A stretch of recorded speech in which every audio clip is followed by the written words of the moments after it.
My name is Sergeant Maria Gill, and I'm 27 years old. In the Army, they teach you how to face the enemy. But no one teaches you what to do when your greatest enemy is the woman who gave birth to you.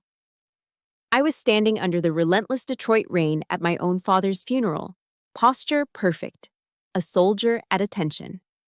I was surrounded by hollow condolences, but the most important place beside me was empty. My mother, Tilda, didn't show up. Instead, she'd sent a cold text. Stuck on a business trip in Miami with a partner. You handle the burial. Later, I saw her on social media, hand in hand with that partner, raising champagne glasses on a beach. The caption, "New Horizons Ahead," felt like a bullet straight through my already bleeding heart. She was celebrating on my father's grave, thinking she had won. But she didn't know that in the darkness of Detroit, the dead can send text messages. Let me know where you're watching from in the comments. Hit that like button and subscribe if you believe the highest duty is sometimes the war fought against your own blood. The service was held at Woodlawn Cemetery, a historic landmark where the titans of Detroit's auto industry were laid to rest.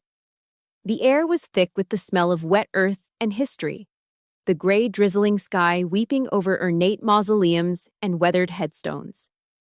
I stood ramrod straight, my Army service uniform, sharp and immaculate, refusing the offer of an umbrella. I let the cold November rain soak the shoulders of my dress blues, letting the chill seep into my bones. It felt appropriate. It was a physical manifestation of the cold that had settled deep inside me. My posture was a stark, painful contrast, the unwavering discipline of a soldier against the complete chaos of my family. The chaplain's words drifted past me, a low hum blending with the sniffles of a few distant cousins and my father's old business associates. But I wasn't listening. All my senses were focused on the gaping void to my left, the space where my mother, Tilda Gaff, was supposed to be standing. Her absence wasn't just an oversight, it wasn't carelessness. To me, a soldier, it was an act of desertion. It was a conscious abandonment of her post, a public and profound dishonor to the man who had been her husband for 30 years. She had deserted the family ranks in its darkest hour, and in doing so, had declared war on his memory. I kept my chin up, my gaze fixed on the mahogany casket, my jaw so tight it ached. This was my duty now. I would see him off with the honor his own wife denied him. After the last handful of dirt was thrown, after the final, awkward pat on my shoulder, I drove back to the house in Grosse Pointe. The sprawling brick colonial, usually filled with the sound of my father's booming laugh or the classical music he loved, was suffocatingly silent. It felt like a tomb, everything preserved exactly as he had left it, yet devoid of life. I walked through the familiar rooms, my boots echoing on the polished hardwood floors.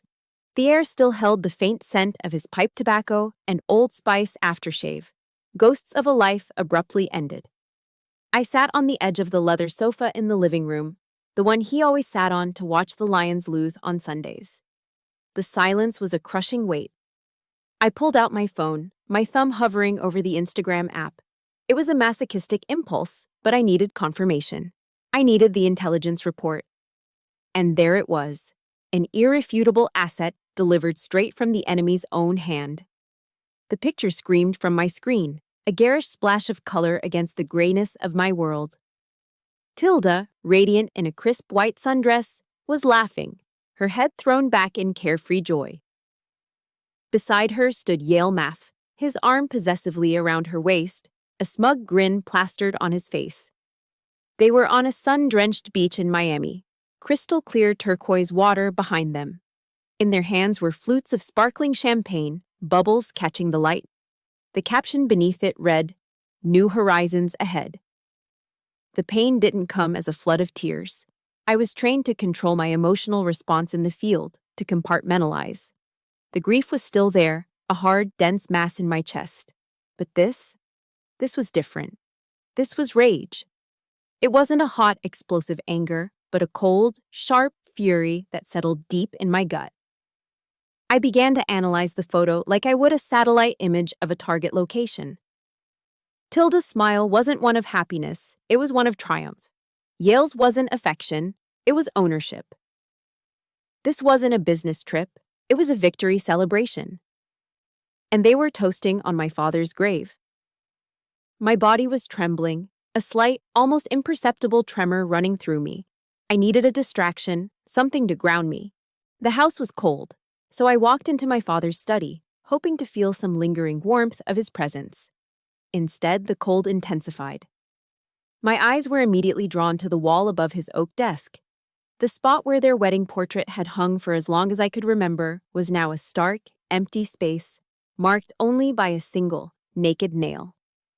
My blood ran cold. I scanned the room, my heart pounding a heavy, tactical rhythm against my ribs. My gaze fell on the wastebasket tucked under the desk. There it was. The ornate silver frame lay among discarded envelopes and old newspapers. The glass was shattered into a spiderweb of cracks. And the photograph itself? It had been ripped clean in half, separating my father's smiling face from my mother's. Tilda hadn't even waited for the dirt to settle on his coffin to begin erasing him from her life. This was worse than her absence, worse than the celebratory photo. This was an act of annihilation, a calculated effort to wipe his very existence from history. The rage inside me solidified. The carefully constructed discipline I relied on began to crack. I felt like I was navigating a minefield where every cherished memory was now rigged to explode into another lie, another betrayal. How long had this been going on? How much of my family's life had been a carefully constructed facade?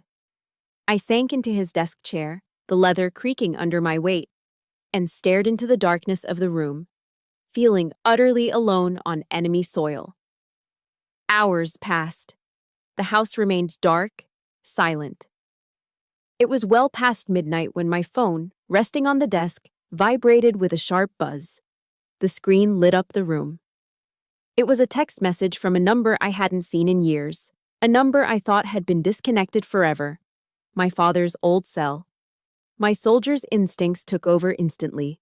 My first reaction wasn't hope, it wasn't fear, it was pure, unadulterated suspicion. This is a trap. The thought was immediate and clear. A psychological tactic. The enemy was trying to manipulate me, to throw me off balance, but the message was too direct, too absurd to be a simple trick. 2 short sentences that defied all logic. Dad is alive. Get to the cemetery now. I read it again, and again. It was a direct order, an impossible command. My training warred with the desperate, childish hope of a daughter who had just buried her father. Could it be real? Or was this Tilda's next move, a cruel game to break me completely? But hesitation is a luxury a soldier can't afford. Doubt gets you killed. I stood up, the chair scraping against the floor. There was no more time for grief or anger. I was no longer a mourning daughter.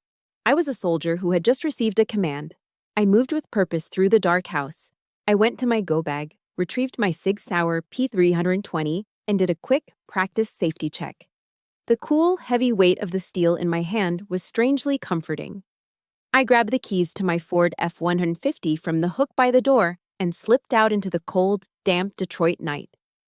This was no longer a visit home. This was a reconnaissance mission. And I was going to get answers. I killed my headlights a quarter-mile out from Woodlawn's main gate, coasting the final stretch in near silence. I parked my F-150 behind a dense thicket of overgrown shrubs on a side street. The night was moonless, the drizzle having thickened into a damp fog that swallowed sound and light. Perfect cover. I moved on foot, my senses on high alert, every rustle of leaves catalogued and assessed. I navigated the rows of graves like a ghost, my combat boots silent on the wet grass. My hand rested on the grip of my Sig Sauer under my jacket. My mind raced with tactical assessments, ambush points, sight lines, escape routes. I found the designated meeting spot, a massive, ornate mausoleum. I took up a defensive position behind a thick stone angel, its wings providing cover, and I waited. Minutes stretched. Then a shadow detached itself from the deeper darkness. It was a familiar silhouette, but I held my ground. The figure was taller than me, slightly stooped, moving with hesitation. As he stepped into a patch of faint, ambient light, I saw his face. It was my father, Upton Gaff. Thinner, grayer, But him. Still, I didn't move. I kept my distance, needing to verify. "What's the password?" I asked, my voice a low, steady whisper. It was an old joke between us, from a simpler time. The figure flinched, then sagged with relief. His voice, when it came, was hoarse and trembling. "Maria, honey, you still owe me dinner at Slow's BBQ." That was it. The dam of my military discipline broke. In that instant, I was just a daughter. I closed the distance and threw my arms around him. He felt fragile, all sharp angles and trembling shoulders. He buried his face in my hair, a suppressed sob shuddering through his body. That hug was everything. A reunion, a confirmation of life, and an unspoken declaration that our war had just begun. He pulled away, wiping his eyes. "We have to go. My car's hidden a few blocks over. It's not safe here." His car was a beat-up, 20-year-old Buick sedan. Anonymous. Perfect. The moment the doors were locked and we were moving, he started his emergency intel briefing. "It's been going on for months, Maria," he began, his knuckles white on the steering wheel. "Tilda and Yale, they've been orchestrating a campaign to break me."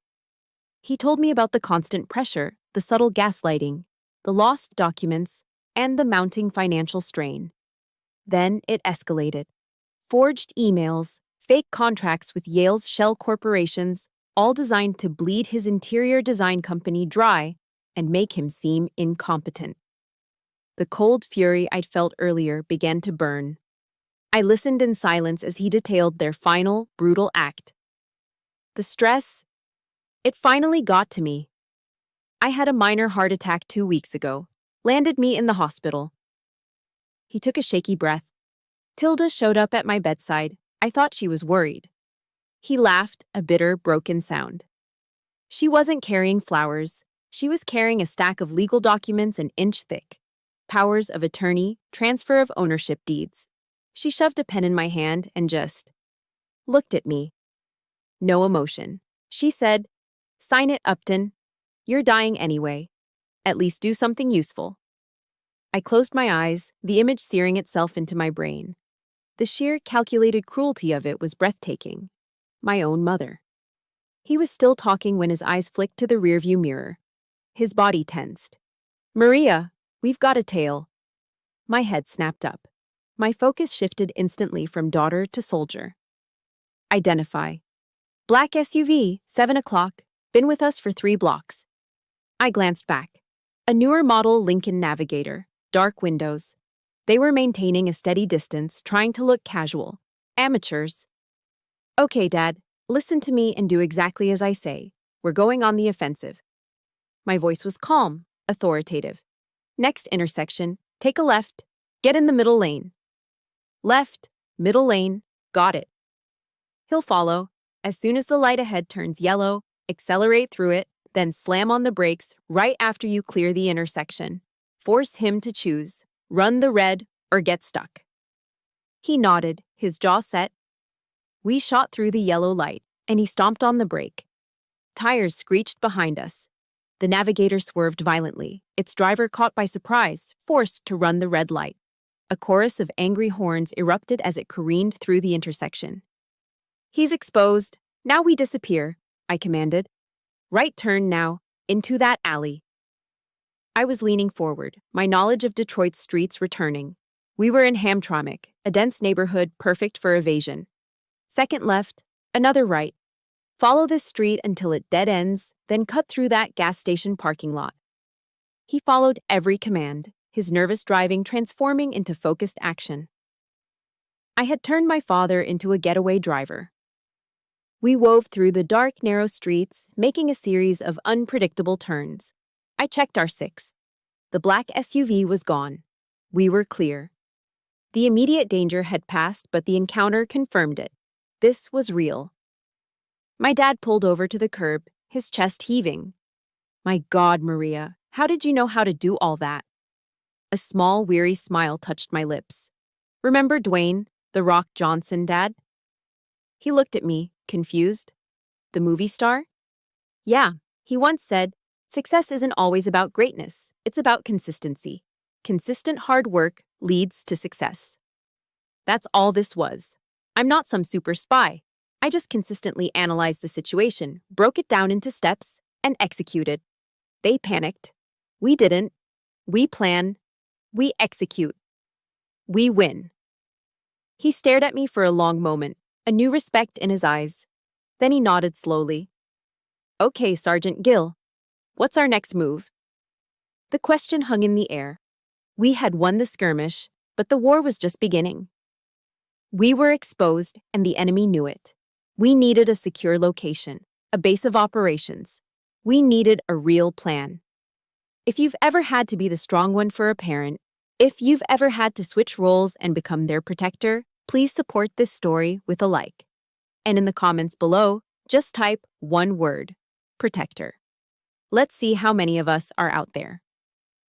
My father drove with a newfound purpose, navigating the dark, rain-slicked streets of Detroit away from the main thoroughfares. Our destination was a place I hadn't thought about in years: the Packard Automotive Plant.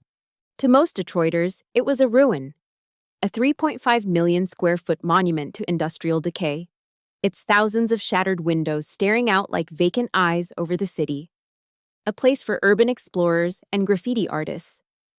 But as we approached its looming skeletal frame, I understood. For our purposes, it was the perfect safe house. It was vast, a labyrinth of concrete and steel, completely off the grid and ignored by modern surveillance. My dad pulled the old Buick through a collapsed section of chain-link fence and killed the engine. The sudden silence was absolute, broken only by the dripping of water somewhere deep inside the colossal structure. "Come on," he said, his voice a whisper. I prepared a place. He led me through a maze of debris-strewn corridors and cavernous assembly rooms where forgotten machinery rusted in the darkness. He stopped at a heavy steel door in what looked like an old foreman's office, a door he had clearly reinforced himself with a new deadbolt. He unlocked it, and we stepped inside. The space was small but secure. A few battery-powered lanterns cast a warm, steady glow over a makeshift living area. There were 2 cots, a small propane stove with a kettle on it, and a cooler. The air was thick with the strangely comforting smell of old machine oil, damp concrete, and dust. It wasn't a home, but it was a fortress. While my dad got the stove going, my training took over. I immediately began a perimeter check, my soldier's mind assessing the space for tactical advantages and vulnerabilities.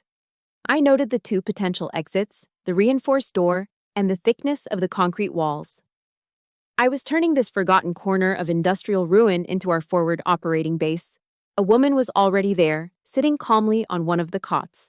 She looked to be in her late 50s, with intelligent, kind eyes and a presence of unshakable composure. She stood as we entered and gave my father a brief, supportive hug.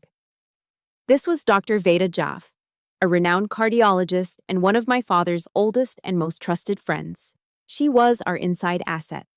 She turned to me, her expression a mixture of sympathy and resolve.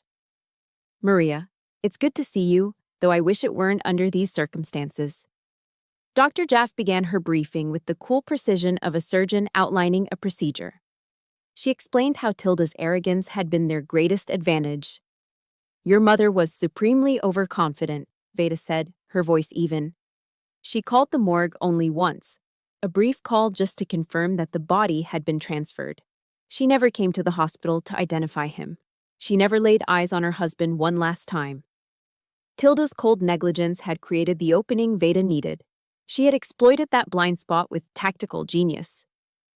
"We used a medical mannequin, weighted to match your father's exact body weight, and wrapped it for transport," she explained. "I altered the digital records, signed the death certificate myself, citing massive cardiac arrest.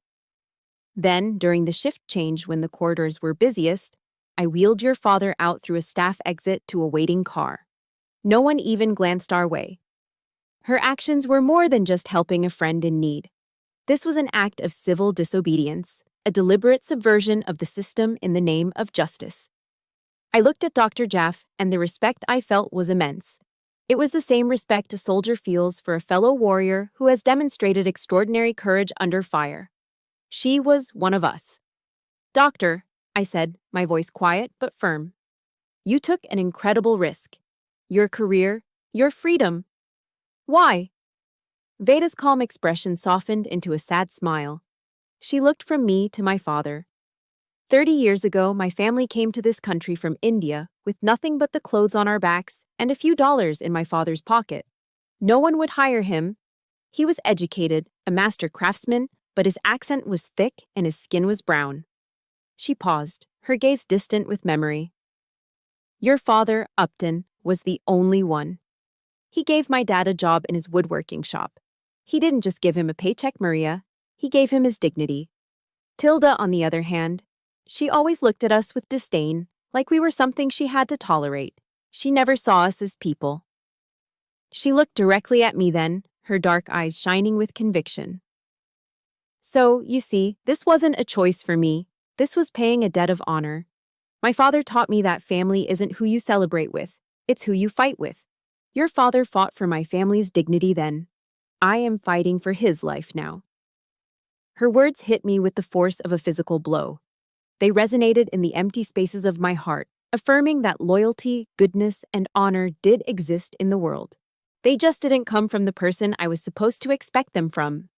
This woman, bound by a debt of honor from a generation ago, was more family to my father than the wife who had shared his bed for 3 decades. Just as that thought settled, a loud vibration cut through the quiet of our makeshift command center. It was my official phone, the one everyone had the number for, buzzing on the small table. I picked it up, a text message from Tilda. My blood ran cold as I read the words, her voice echoing in my head with its sickeningly sweet, manipulative tone. Maria, honey, I know you're grieving. It must be so hard for you. But we need to talk about your father's will and the transfer of his assets. Meet me at the house tomorrow.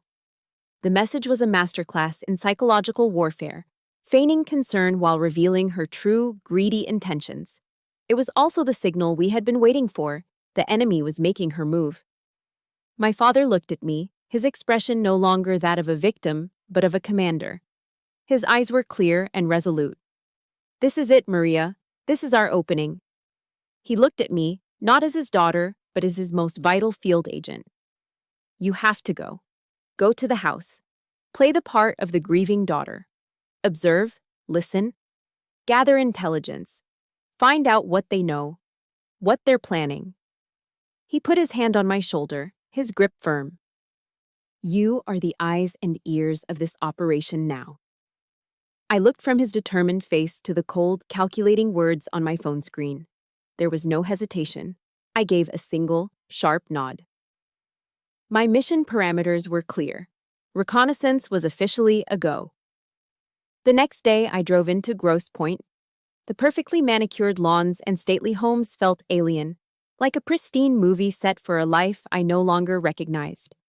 Before pulling into the driveway, I took a deep breath, compartmentalized my rage, and put on my mask. I adjusted my features into an expression of controlled grief, a skill perfected in the field. On my phone, tucked in my purse, the audio recorder was already running. I walked up to the front door of the house I once called home. It felt cold, sterile. All of my father's warmth had been stripped from it. There were no pictures of him, no sign he had ever existed. Tilda opened the door before I could ring the bell. She was dressed in an expensive cream-colored cashmere dress, her face a perfect portrait of concerned sorrow. Maria, my darling girl, she said, pulling me into a hug. It was like being embraced by a marble statue, all form, no warmth. The scent of her Chanel No. 5 perfume was cloying. I've been so worried about you. I allowed myself to be led into the living room, murmuring something noncommittal. I was now behind enemy lines. My mission was active. My mind went into intelligence-gathering mode. While Tilda spoke, my eyes conducted a visual sweep. I noted the small security cameras tucked into the corners of the ceiling. One in the foyer, one here. I logged the potential exits, front door, back patio, windows. Yale was there too, sitting in my father's favorite armchair like he owned it, giving me a slick, sympathetic smile that didn't reach his eyes. Tilda launched into a monologue about how difficult this all was, but how we needed to be practical for the future of the company. As she spoke, I noticed a subtle tick. Her eyes would dart for a fraction of a second toward my father's study, specifically toward a large landscape painting on the far wall. It was a fleeting, almost imperceptible glance, but to a trained observer, it was a signal flare. She was guarding something in that direction.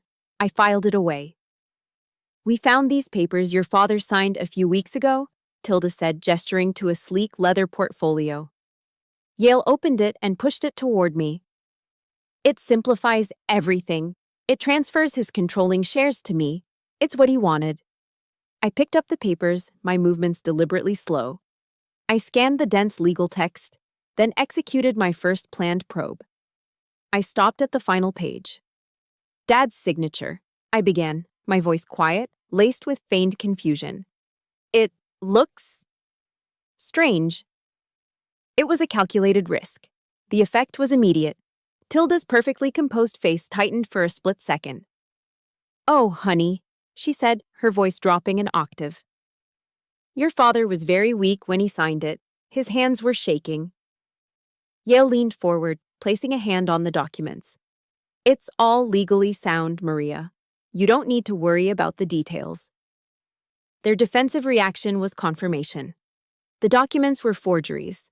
I had my first piece of concrete evidence. I needed to see that study. Could I use the restroom?" I asked, my voice small. "Of course, darling," Tilda said, waving a dismissive hand. I stood and walked toward the hallway, my path taking me directly past the open doors of my father's study. The room was just as I'd found it, the empty space on the wall, the scent of his pipe tobacco, now tainted by Yale's cologne. The painting Tilda kept glancing at was a serene Michigan landscape of pictured rocks. It was beautiful, but my focus wasn't on the art. An old quote from General George S. Patton echoed in my head. "If everyone is thinking alike, then somebody isn't thinking." Anyone else would look at the painting. I looked at what was behind it. My eyes traced the edges of the heavy frame, and there it was. A faint, almost invisible seam in the wallpaper, a perfect rectangle just slightly larger than the painting. A wall? Safe. My heart gave a single, hard thump. That was it. The enemy's arsenal. The real documents, the hard drives, the evidence they wouldn't dare keep on a cloud server, would be in there. The primary objective of my next mission had just been identified. I continued to the restroom, splashed cold water on my face, and composed myself. When I returned, I was the perfect image of a daughter overwhelmed. I told them I needed time to think. Tilda and Yale exchanged a look of smug satisfaction. They thought I was broken, pliable. I left the mansion and drove straight downtown, the audio file already saved and encrypted. My destination was American Coney Island. The place was loud, crowded, and smelled of grilled onions and chili, perfect cover for a clandestine meeting. My cousin Walt, our tech support, was already there, hunched over a booth halfway through a Coney dog. Walt was a genius, a white-hat hacker who ran a successful cybersecurity firm. He was also the only family member, besides my father, that I trusted. I slid into the booth opposite him. I didn't waste time with pleasantries. I placed my phone on the sticky tabletop and slid it across. "Here's the audio from the meeting," I said, my voice low. "They're using forged documents." I grabbed a napkin and a pen. "But more importantly, here's a rough schematic of my dad's study." I quickly sketched the room, marking the desk, windows, and the wall with the painting. I drew an X behind it. "There's a wall safe here. I need to get inside. They're guarding the hard evidence in there. I know it." Walt took a final bite, wiped his mouth, and looked at my crude drawing. He didn't question me. He just nodded. "Security system?" "Standard residential. Cameras in the foyer and living room. Motion sensors on the ground floor." "Easy," he said, a confident glint in his eye. "I can loop the camera feeds and bypass the sensors from my van. Getting you in is no problem." I looked him straight in the eye. "I need everything in that safe, Walt. We have one shot at this." He crumpled up the napkin. "Then let's not waste it." He leaned in, his voice dropping even lower. "They're probably heading out for a celebratory dinner tonight. That's our window." Our operational briefing was short, efficient, conducted over a Detroit classic. The plan was set, the target was identified. I looked at my cousin, our silent pact sealed. Tonight, we were going back in. At 11 p.m., Tilda and Yale's Mercedes pulled out of the driveway. Walt, parked 3 blocks away in his unassuming work van, confirmed it via a traffic cam feed. They're gone, heading downtown. You are green to go. My infiltration began. Dressed in black tactical pants and a dark hoodie, I moved through the shadows of the Grosse Pointe neighborhood like a wraith. The manicured lawns and sculpted hedges provided ample cover. I approached the house from the rear, staying low, my eyes scanning for any unexpected variables. Walt's voice crackled softly in my earpiece, a calm presence in the tense silence. Perimeter alarm system is on a loop. You're invisible to it. The camera on the back patio has a 4-second blind spot every 60 seconds. On my mark. I crouched behind a large oak tree at the edge of the lawn, my heart pounding a steady, controlled rhythm. I watched the camera pan back and forth. 3, 2, 1. Mark. I exploded from my cover, sprinting across the open lawn. 4 seconds. My boots barely seemed to touch the grass. I reached the shadows of the house just as the camera began its sweep back. I was in. The target was a small basement window, partially obscured by a thick azalea bush. It wasn't a skill they teach you at Fort Benning, but I'd learned a thing or two from some old friends in Detroit. I pulled out a slim leather case containing a set of professional lockpicks. The lock on the window was cheap, standard residential grade. It clicked open in under 30 seconds. I slid the window up, slipped through the opening headfirst, and landed in a silent crouch on the cold concrete floor of the basement.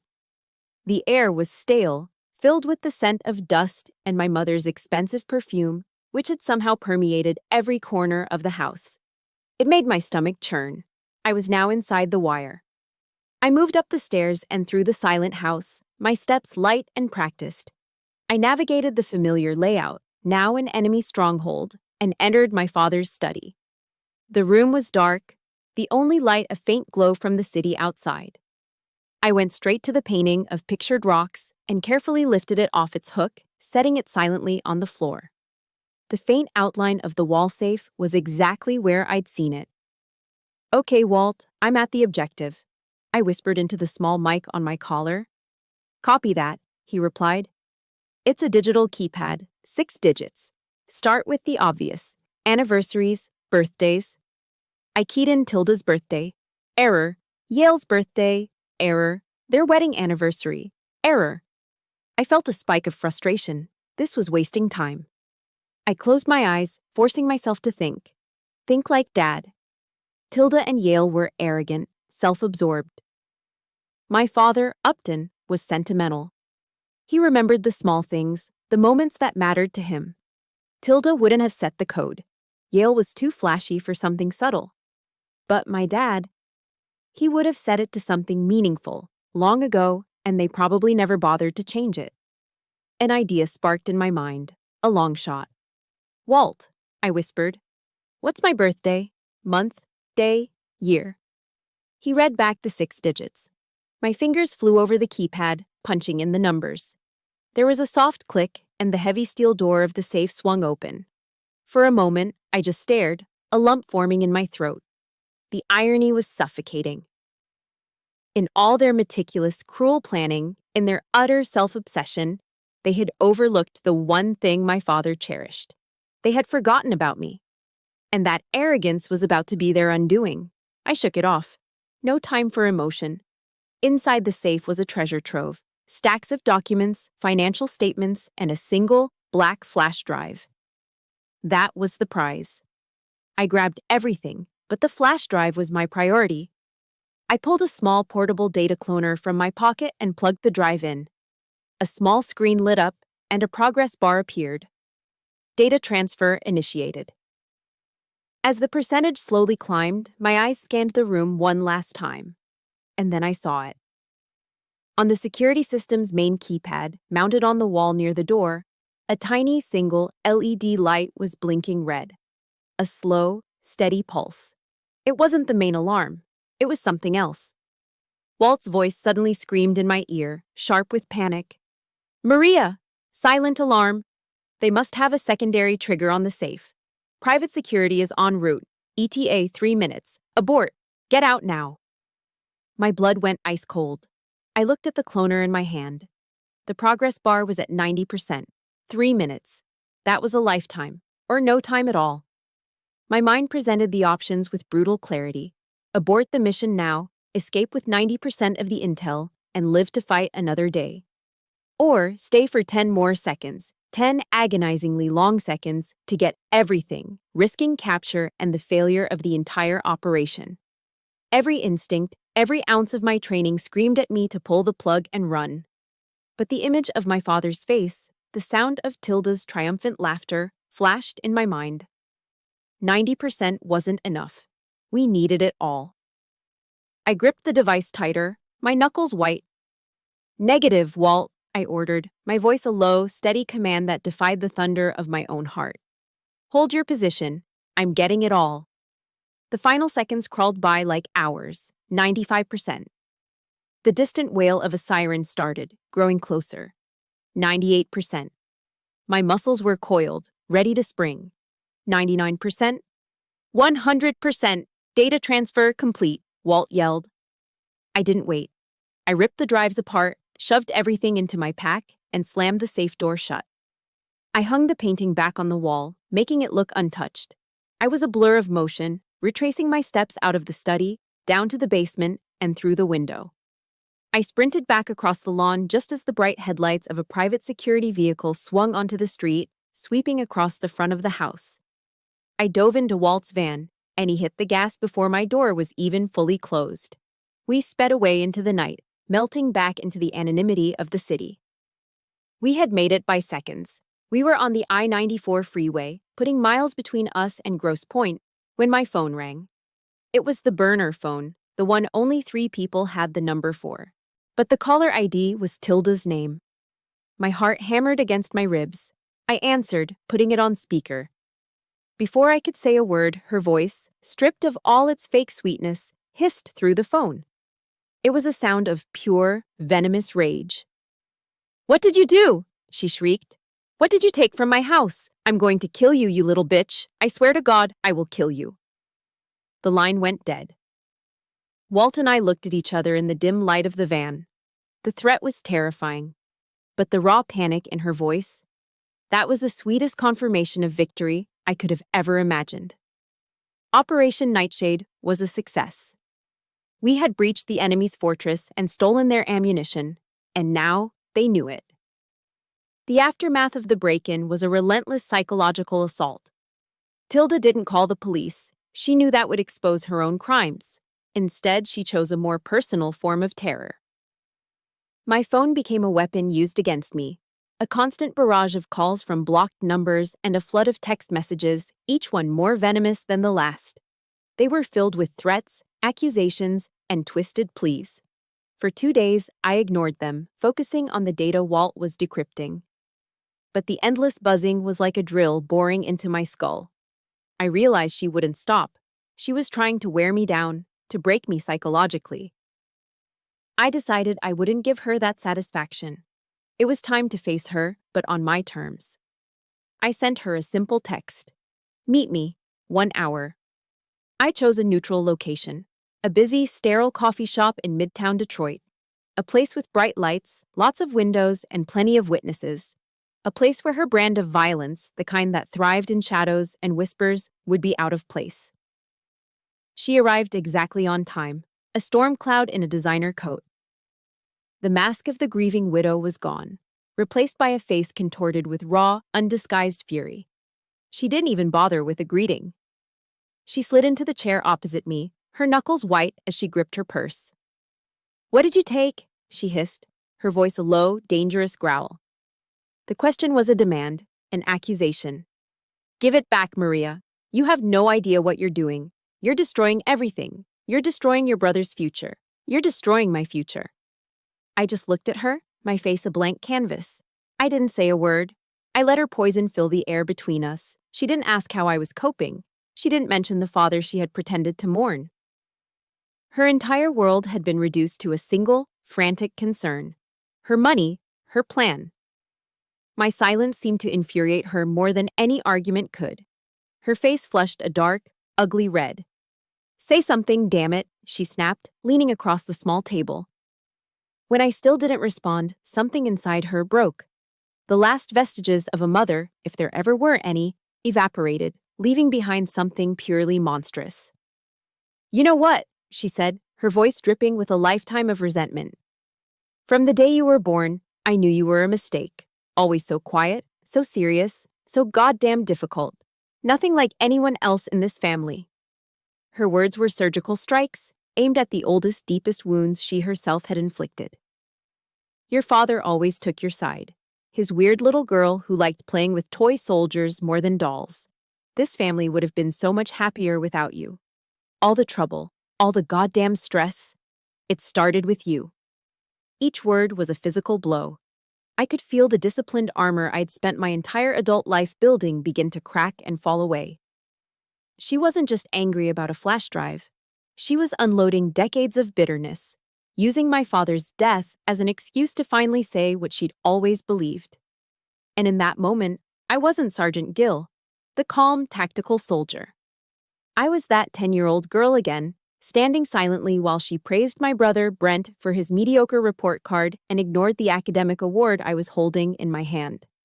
I was the teenager who made the varsity soccer team, only to hear her complain about having to drive me to practice. That was it. That was the final straw. For the first time in my life, the silence broke. The carefully contained rage, the years of swallowed pain, erupted. I looked her directly in the eye, and the woman who had always seen me as small and insignificant finally saw the soldier she had created. My voice didn't shout. It was low, trembling with a fury so profound it was almost calm, but it cut through the coffee shop's cheerful background music like a razor. "Did you ever once see me as your daughter?" I asked. "Or was I just a failed investment compared to your golden boy, Brent?" Tilda recoiled, genuinely shocked that I had spoken back. "You didn't just kill my father," I continued, the words pouring out, each one a declaration of independence.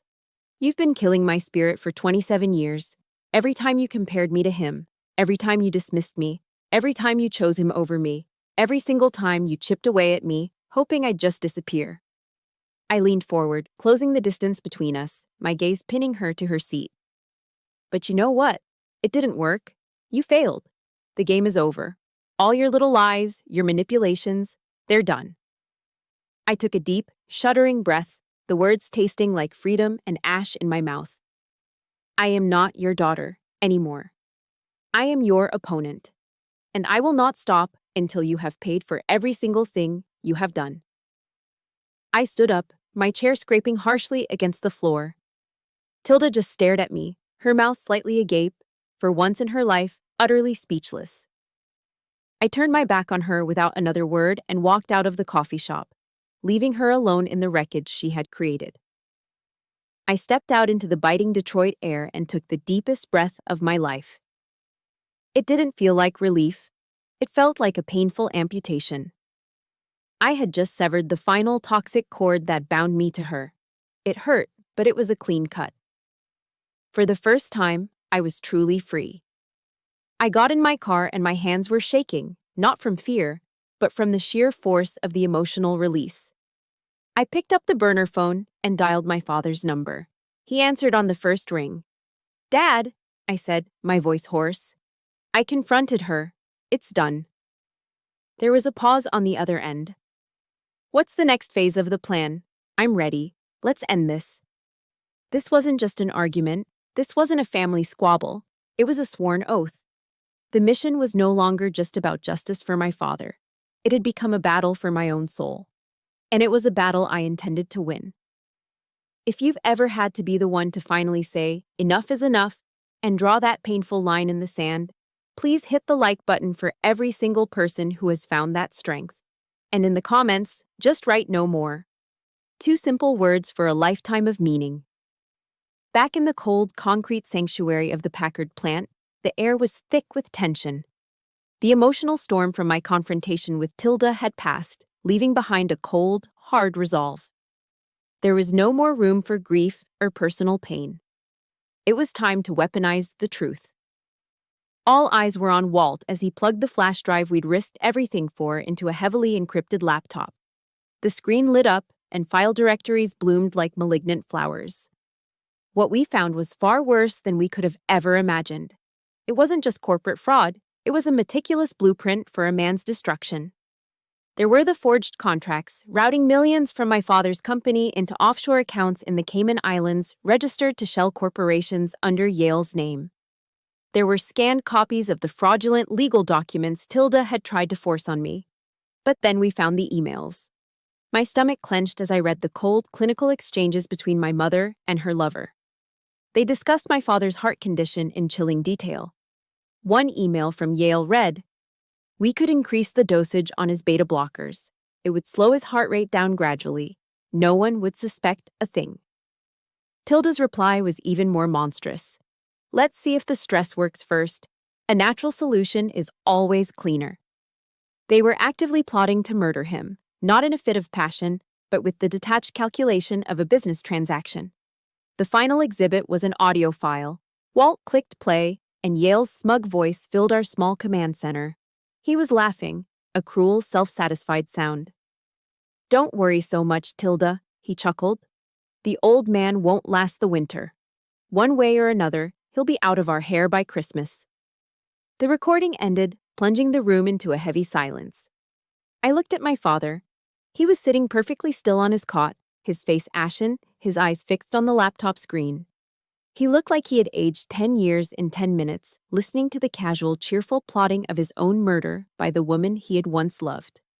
A silent fury, colder and harder than anything I had ever felt, settled in my core. This was no longer just about money or betrayal. This was about stopping a pair of killers.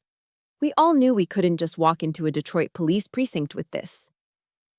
Tilda and Yale were well connected. They had money, influence, and expensive lawyers. They could bury this evidence, claim it was falsified, or tie us up in legal battles for years. We needed to operate with surgical precision. We needed a bigger gun. It was Veda who took the next step, her calm demeanor a steadying force in the room. "I have a contact," she said quietly. "In the FBI. A senior agent in the white-collar crime division. I've worked with him on a few complex medical fraud cases. He's meticulous, and he's trustworthy." This was our OPSEC, our operational security plan. Veda used a secure, encrypted email service from a burner laptop Walt had prepared. She composed a short, anonymous message to the agent. It contained no names, no locations. It simply offered a single damning quote from one of the emails and a promise to deliver a complete, uncompromised data package detailing a multi-million-dollar fraud and conspiracy to commit murder case, in exchange for guaranteed witness protection and a swift, decisive federal response. It was a high-risk gambit, but it was our only move. She sent the email, and the first chess piece was placed on the board. Now, we needed the trap. We had to get Tilda and Yale into a controlled environment where the FBI could apprehend them with the evidence in their hands. My father, who had been silent until now, finally spoke, his voice raspy but firm. "Tilda is panicking," he said, his mind clearly turning from victim to strategist. "She knows you took something, Maria, but she doesn't know what.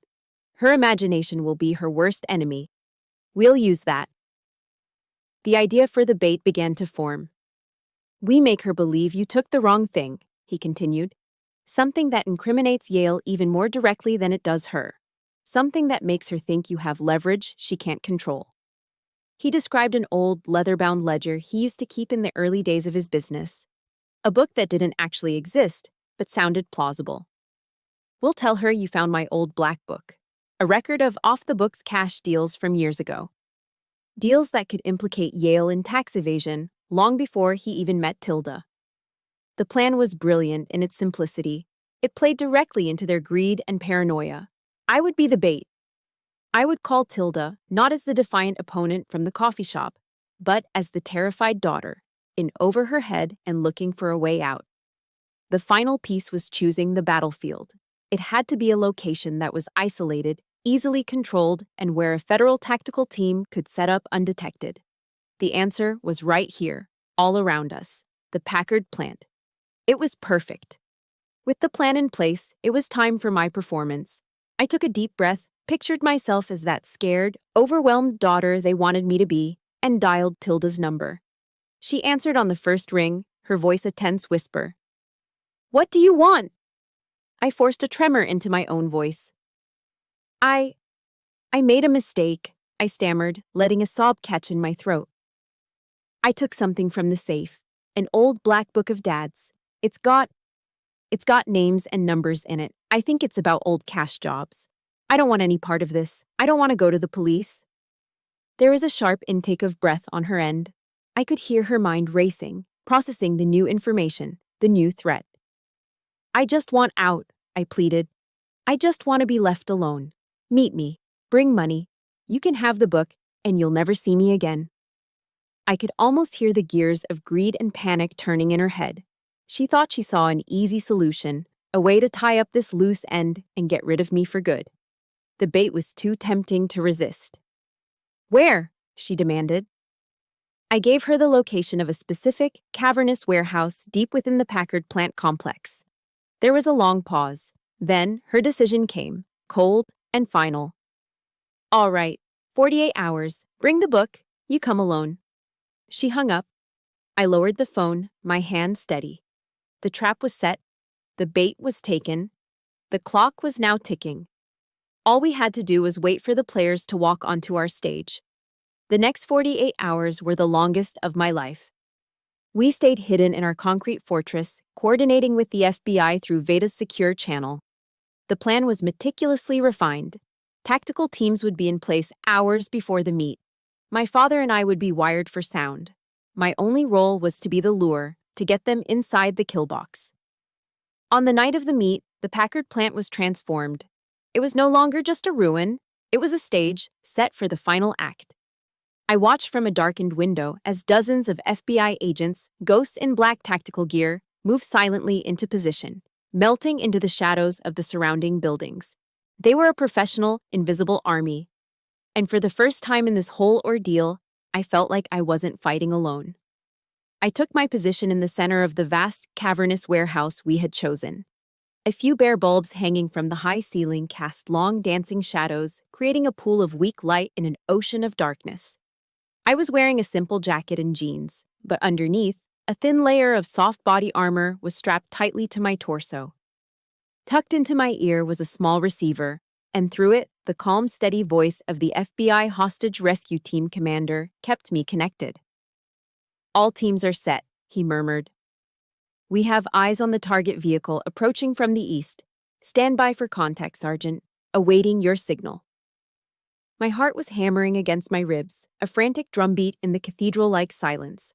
But my hands were rock steady. My breathing was even.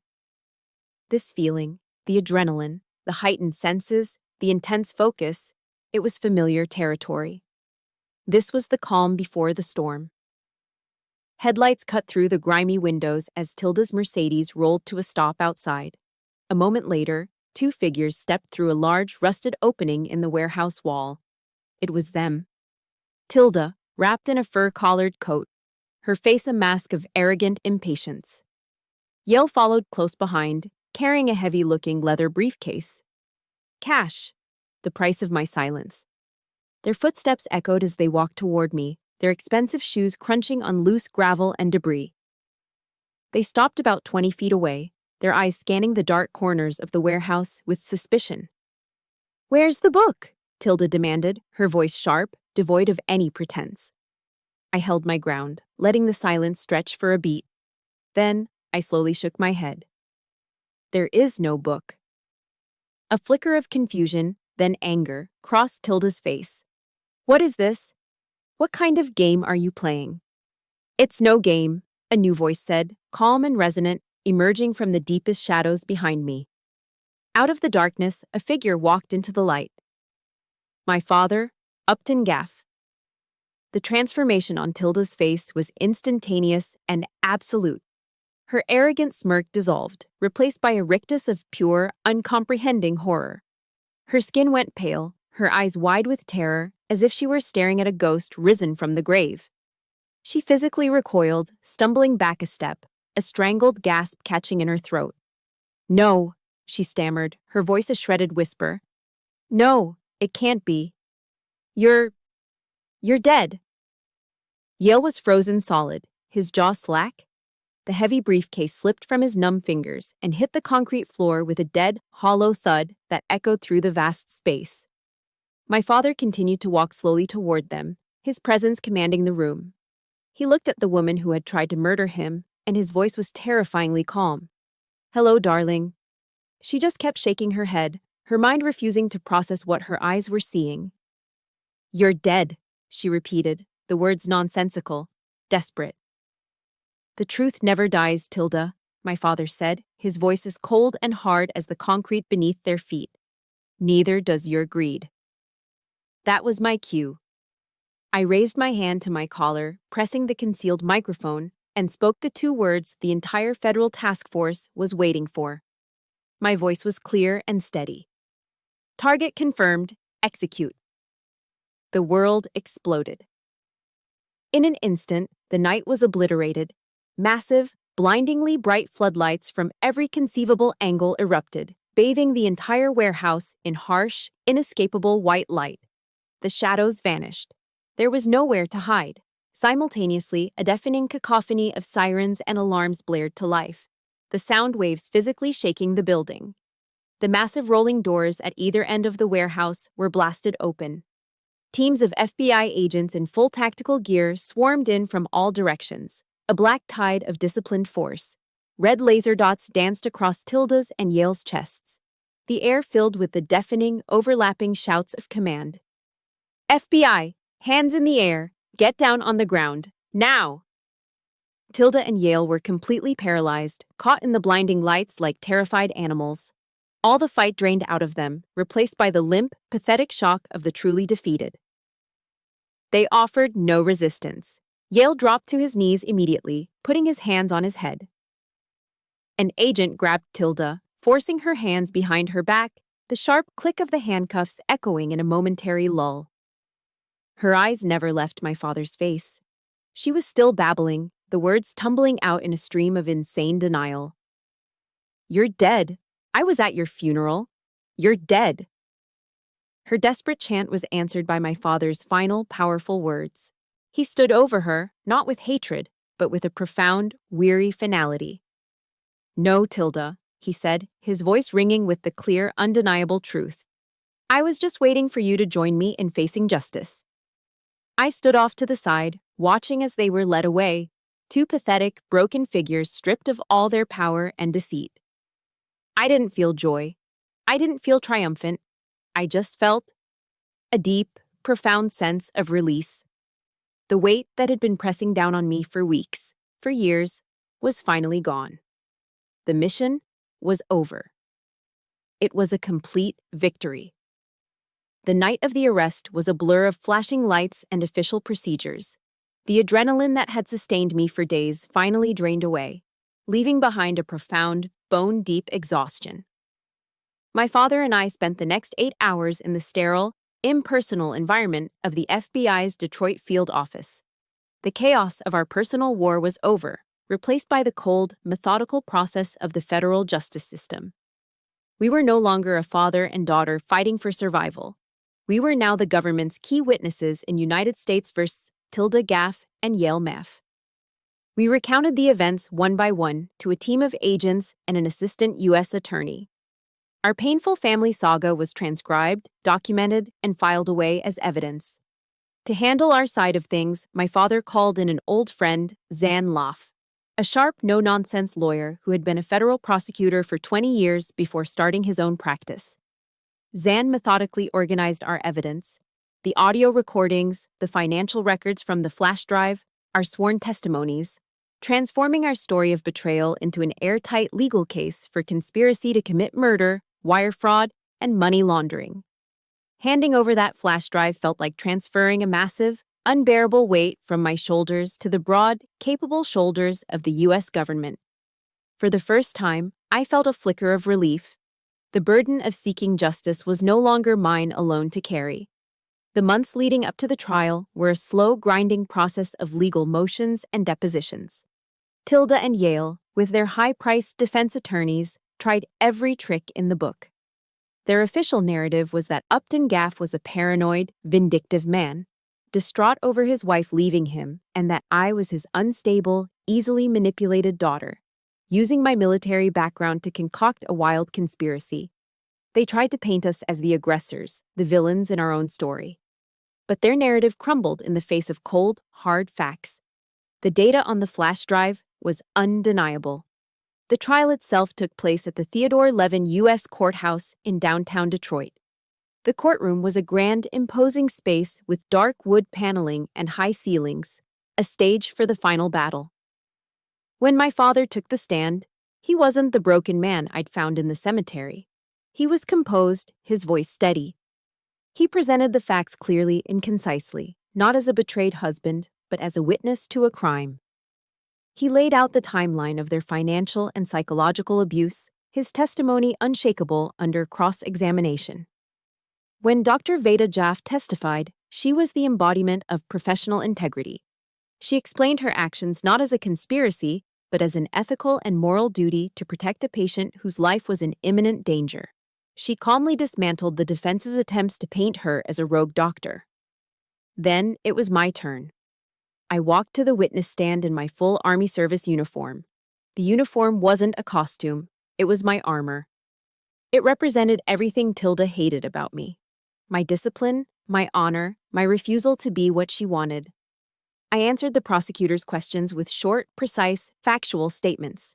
I reported what I saw, what I did, and what I found.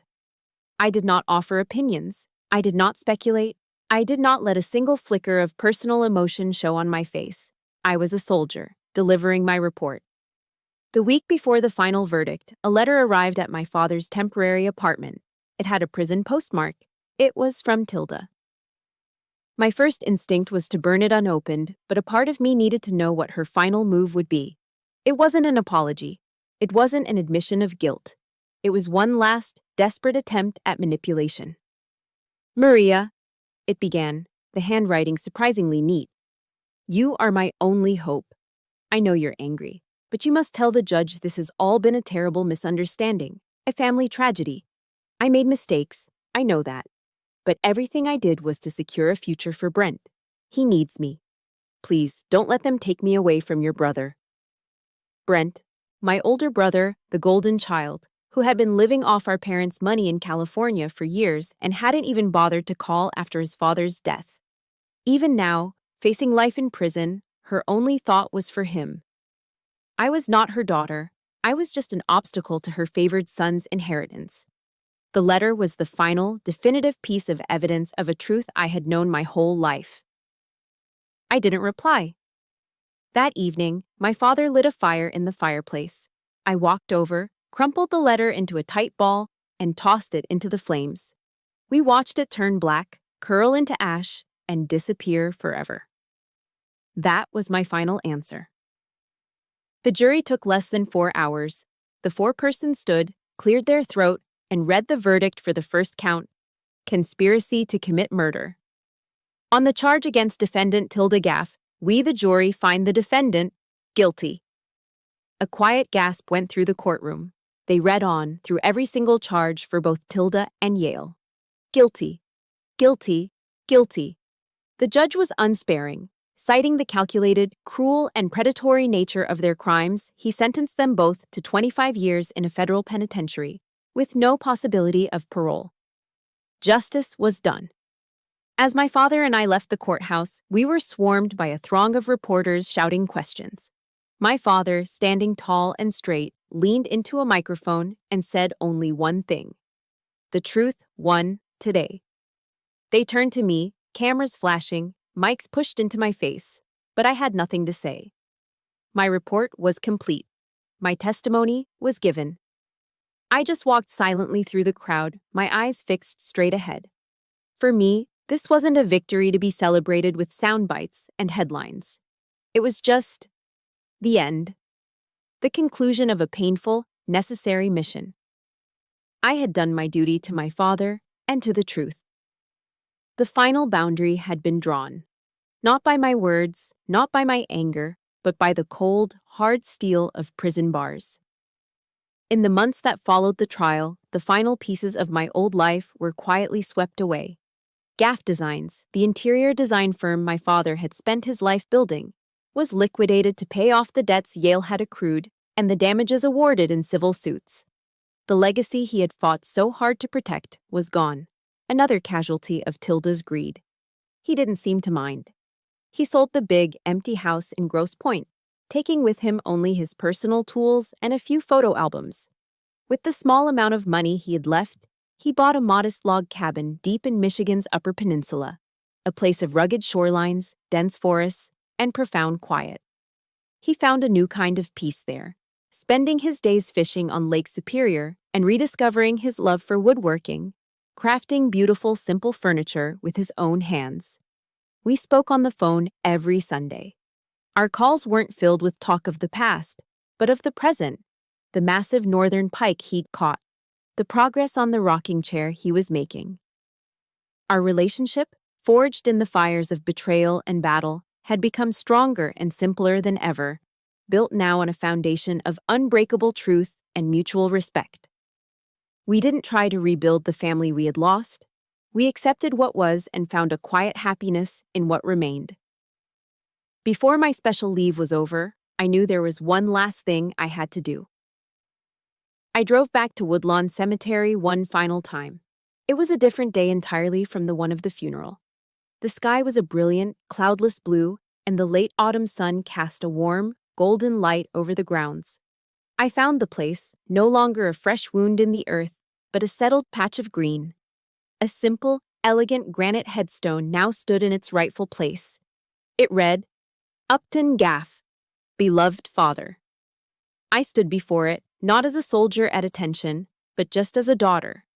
The anger and the need for vengeance had passed, leaving behind a clean, quiet ache of loss. He was truly gone now, and I could finally mourn him properly. I placed a single white carnation, his favorite, at the base of the stone. Then I reached into my pocket and pulled out my unit's challenge coin, a heavy bronze disc bearing our insignia. It's a symbol of identity, of belonging, a piece of our shared honor. I pressed it firmly into the soft earth atop the grave, leaving a piece of my world with him. Mission complete, Dad, I whispered to the quiet air. You can stand down now. Rest easy. It wasn't a tearful goodbye. It was a final report, a tribute from one soldier to another. I had fought for his honor, and we had won. I stood there for a long time, feeling the warmth of the sun on my face, before turning and walking away without looking back. Returning to my base felt less like a return and more like a homecoming. As I walked into the barracks, the familiar sounds and smells of military life washed over me. The scent of cleaning solvent, the murmur of the televisions in the common room, the shouts of my platoon mates. They greeted me not with pity or invasive questions, but with the casual, unspoken camaraderie of soldiers. A solid clap on the shoulder from my platoon sergeant, a rough headlock from my squad's heavy gunner, followed by a loud, "Look what the cat dragged in." They didn't need to know the details of my war back home. They had their own wars, their own scars. All that mattered was that I was back. That night, sitting in the noisy, chaotic mess hall, surrounded by the easy laughter and crude jokes of my squad, I realized a profound truth. This was my family. Not a family bound by the complicated, messy ties of blood, but one forged in the clean, simple bonds of a shared oath. A family built on absolute trust, on the unspoken promise to have each other's back when facing down the worst the world could throw at us. Here, loyalty wasn't a choice. It was the principle of survival. I hadn't lost my family. I had finally recognized the one that had been waiting for me all along. The final scene of my leave played out on a windswept tarmac. I stood in my full combat uniform, my pack at my feet, waiting to board a C-130 transport plane. The powerful engines whined, the wind from the propellers whipping at my uniform. But I stood firm, my stance solid, my gaze fixed on the horizon. My leave was over. The war on the home front was won. Now, I was returning to the larger fight, to the purpose that had shaped me into the woman I was. I thought about the oath I took when I enlisted, the promise to support and defend the Constitution of the United States against all enemies, foreign and domestic. I had never imagined that my most dangerous domestic enemy would be my own mother, or that the Constitution I'd sworn to defend also guaranteed the justice my father deserved. In a way, I had been upholding my oath all along. The events of the past few months had left a scar, a permanent mark on my soul. But like the tempering of steel, the fire had also made me stronger. It had forged me into a better soldier, a woman who now understood the true weight of words like honor, truth, and loyalty. I had faced the worst kind of enemy, the kind that looks like family, and I had prevailed. The ramp of the C-130 lowered. It was time to go. As I walked toward the plane, I felt no sadness for the past, only a sharp, clear focus on the future, on the mission that lay ahead. I had survived, and I knew, with a certainty that settled deep in my bones, that there was nothing left in this world that could ever break me again. My story is proof that the deepest wounds don't have to be the end. They can be the beginning of discovering who you were truly meant to be and who your real family is, the one you choose and the one that chooses you back. If you believe in the power of standing up and rewriting your own narrative, then this channel is for you. Please subscribe and hit the notification bell so you don't miss another story of resilience. You're not just joining a channel, you're joining a community that understands the toughest battles forge the strongest souls.